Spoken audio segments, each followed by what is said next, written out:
All right, ladies and gentlemen, we are back in the studio doing a 2021 review of Wes Anderson's The French Dispatch. Me and Ricky went and saw it just a couple of hours ago, and we are ready to spread our hot takes to all of you guys and the rest of the millions of viewers that are watching at home. We're going to do basically a spoiler. We're going to talk about whatever we want to talk about in this. It's going to be very brief, like quick little hits in here. We'll do a little synopsis of the movie. You got anything to say? Do you want to do the synopsis? Banger. It was a banger. It was a banger. So the movie's premise is that there's three stories being told.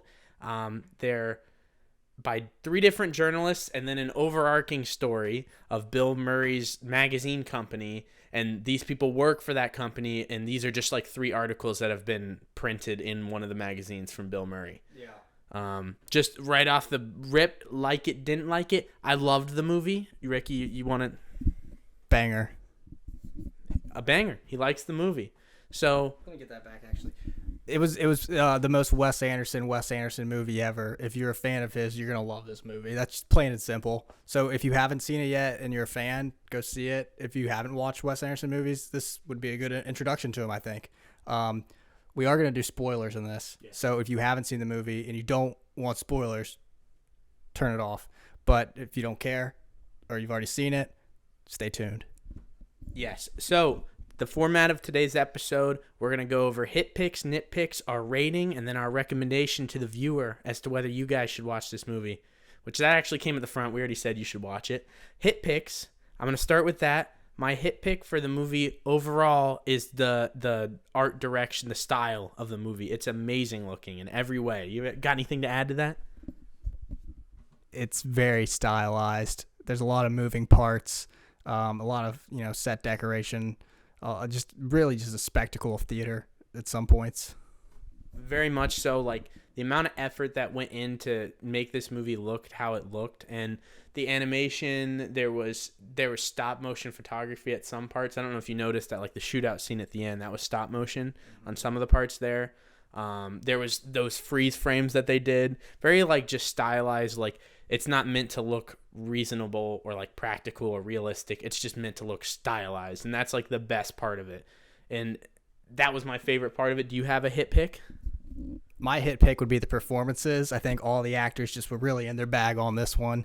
We've got Timothée Chalamet, who's coming off some heaters. He kills it. He steals the show. Benicio del Toro, really just like interesting character, plays it really well. Bill Murray just being Bill Murray. Just across the board, great performances. And that was, I think, my favorite part because they really drove the story, made it interesting, and in parts where it could have been maybe boring, but it wasn't. Yeah. That was everybody, I think, nailed their role. Everybody did exactly what they needed to do. Owen Wilson made a little appearance in it. Wow. He was perfect. He was great. He did exactly what he needed to do. He just played Owen Wilson, but it was great. Just everybody all around did a great job. Nitpicks. Into the nitpicks. If I had to point out a nitpick of the movie, and this might be yours, I'm sorry if I stole yours, be the third story of the movie.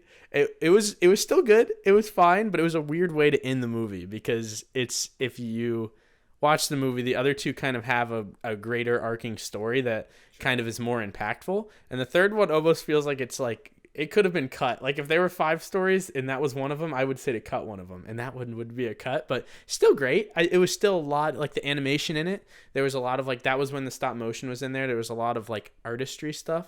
But in terms of like progressing a story, it was not that great. You got any more to speak about your? Well, I guess that was my nitpick, but that was his nitpick. Mm-hmm. The third act.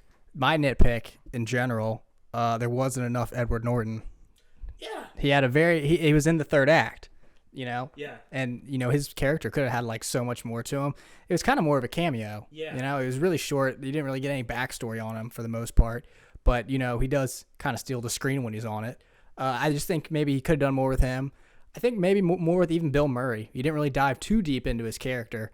But when he is on screen, he's Bill Murray. He's great. Yeah. But another nitpick, I like Owen Wilson. Wow. We could have used a lot more wow. Yes. But, he has a bike sequence where he's riding a bike. Very fun. And he falls down the subway. It was freaking awesome. Yeah. But my nitpick was maybe not enough screen time for those guys. Yeah. that's actually real quick. I'll bounce into that. Part of my nitpick also is with that because there's like an underutilization of characters that they add and then don't do much with, which is like, it's okay for this story because this story is just like a bite of a bunch of different things. But like Willem Dafoe's in the movie, and it's like that could have been played by anybody. I have no idea why it's Willem Dafoe, but Yeah, there's a lot of small ones like that. Like Elizabeth Moss, she's like works at the paper and she just does something on the chalkboard once, and then she's in like the final scene. That's kind of it. We were talking about it earlier. Christoph Waltz, he's just in it for like 2 scenes. Doesn't really have like a purpose in it. Just more or less being like, hey, Christoph Waltz, here he is. Yeah. But I think he just had so many talented actors in this movie that it's kind of hard to really dive deep into all of them. So more or less, it was just calling up his friends and being like, "Hey, I got a spot for you." Yeah. And then okay, so we're gonna move quickly into our ratings, 1 out of 10. This is how I think.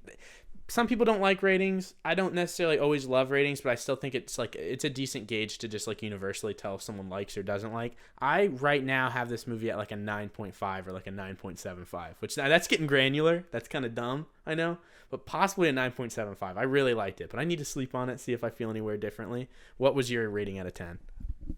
I mean, 9.5. Would you say 9.7? 9.75. I'm going on like 4. So that's the highest you were at 9.75? Yeah, possibly. I mean, that means it's the best movie ever made. Come on, what kind of scale are you working off of? I don't know. I gave Dude like an 8 in my opinion. I give The French Dispatch an 8.9. It teeters on the level of Elite. I think it's an instant classic. So, I mean, I don't think it's the best movie ever made, but it's an excellent movie. And being released in like today's age, you could tell like there's a lot of creativity went behind it, and that should be appreciated. So I give it an 8.9. Yeah, I think that's mine. I have a soft brain. I don't really. Maybe I should go down. You're kind of convincing me. Stick to your guns always. So if it's a 9.75 in your mind, it's a 9.75. I just really liked it. So that feeds into a huge recommendation from me, obviously, to any of you in our class. If you're watching, I think you should all see this. I think you'd have a lot of fun seeing it. And if anybody else happens to see this one day, you should see the movie. It's an amazing movie. I'd hope you've already seen it if you've listened to this, but I think you should see it if you haven't. And if you haven't, then this should be a ringing endorsement to see it. So, yeah, Wes Anderson, French Dispatch, in theaters now. In theaters now. And you might not catch us in this nice of a studio next time, so be happy that we're here right now. And we don't have a name yet. The Kitchen Critics. 9.75.